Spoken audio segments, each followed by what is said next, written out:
Disney, dans la cité imérienne. Toute cette semaine, Jean-David Fabre est le professeur principal à l'atelier Audercet de Saint-Imier. Son palmarès est impressionnant et il s'est fait un nom dans le milieu de l'animation. Il nous vient d'un studio parisien où il travaille sur le prochain Disney. Et il est sur notre plateau ce soir. Jean-David Fabre, bonsoir, merci d'être avec nous. Bonsoir.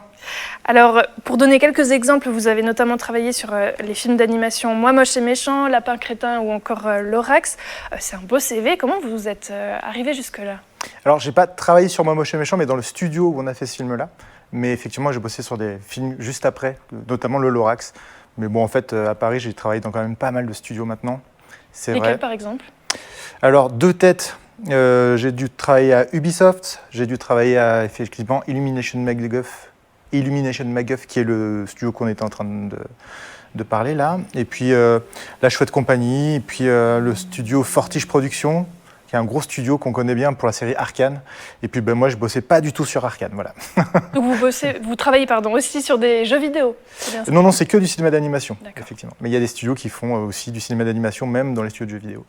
Et qu'est-ce qui change, par exemple, entre un cours de dessin classique et un cours de dessin d'animation que vous avez animé ce matin à Saint-Imier? Dans tous les cas, de toute façon, on est obligé de transmettre un petit peu comme ça des fondamentaux de dessin, qui sont les mêmes pour tous les dessinateurs et artistes. Hein. Et puis ce matin, on était en train de regarder un peu plus les notions de design, qu'est-ce qu'on peut rendre intéressant dans les choses qui nous entourent. On va voir ça en images justement. Des apprentis dessinateurs vous ont attentivement écouté ce matin. Je crois. Je crois aussi. Laurie Studer était sur place, mais lui, il n'a pas sorti son stylo. C'est de la narration visuelle, donc c'est comment styliser quelque chose pour que ça raconte une histoire. On prend des photos, on crée un mood board pour voir qu'est-ce qui est important, qu'est-ce qu'on retrouve dans l'atelier. Des plantes, je pense que vous pouvez le voir derrière moi. Et puis après, du coup, l'idée, c'est de faire des esquisses. Après, on met des valeurs en noir et blanc. Et puis ensuite, on exagère les formes pour que ça ait quelque chose vraiment de typique et de l'animation en elle-même. C'est donc l'exercice du jour que fait aussi Jean-Daniel Fabre. Les élèves, dans un silence de cathédrale, font de leur mieux pour apprendre le plus possible de leur enseignant de la semaine. Au début, c'était un peu impressionnant, mais c'est vraiment chouette de pouvoir profiter de son expérience et des différentes choses qu'il peut nous apporter. Et puis, vraiment, sa vue vraiment professionnelle. La plupart, on est quand même des amateurs ou on essaye de le devenir professionnel. Du coup, c'est vraiment intéressant et il est vraiment proche de nous. Du coup, ça fait pas trop président et les autres. Enfin, voilà. Les connaissances, tu vois direct que le mec sait des trucs de malade. Et j'ai aussi un peu d'admiration parce qu'il a montré des projets sur lesquels il avait taffé des trucs de Clash Royale ou des lapins crétins. J'imaginais pas connaître des gens qui ont taffé là-dessus, quoi.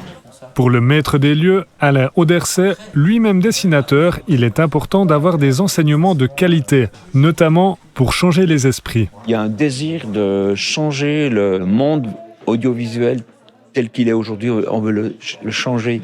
Et puis, il y a un but d'amour pour les gens, leur dire, mais écoutez, il manque des valeurs, il manque des choses, il faut qu'on ait soin des gens, et puis il faut qu'on fasse des vidéos qui apportent de l'espoir, parce que les gens dépriment, les jeunes se suicident, il y a des trucs, ça va pas, c'est un appel du cœur, tu vois, c'est pas juste on veut faire du dessin parce qu'on trouve ça joli. Et ceux qui rêvent de gagner leur vie avec les dessins absorbent comme des éponges les conseils qui leur sont donnés. On apprend des astuces.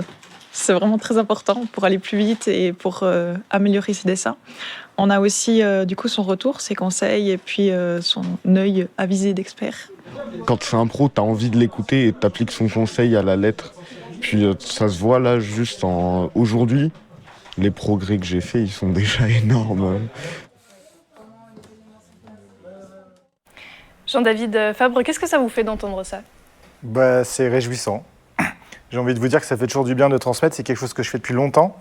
Mais dans le cadre de l'atelier, c'est la première fois. Dans le cadre de l'atelier Audercet, je veux dire. Et c'est un vrai plaisir de venir comme ça avec Alain pour rencontrer ces jeunes et leur transmettre ce que je peux donner avec vraiment beaucoup de joie et beaucoup de bonheur. Ouais. Et d'après vous, est-ce qu'il y a des talents prometteurs ou qui ont déjà fait leurs preuves dans notre région? En Suisse? J'ai un copain de l'école il y a 10 ans qui était au Gobelin avec moi à Paris.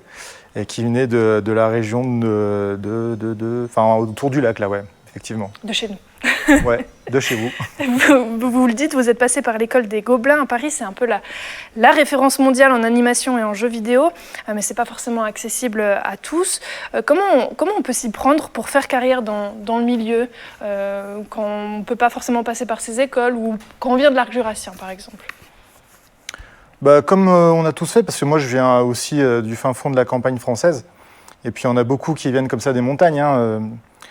C'est possible, c'est d'abord de la passion, puis ensuite beaucoup de travail. Avec les réseaux, maintenant, on arrive à rentrer en contact facilement avec les élèves, comprendre un petit peu voilà, la démarche que chacun a suivie pour atteindre ses objectifs. Et tout ce savoir-là est facilement accessible maintenant en ligne. Donc on peut facilement trouver des informations pour commencer à se former, s'intéresser aux choses, et puis pourquoi pas rentrer dans des écoles ensuite. On peut commencer en autodidacte. Beaucoup ont commencé en autodidacte, moi le premier, effectivement. Et de votre expérience, justement, c'est plutôt facile ou difficile de se faire une place dans ce domaine?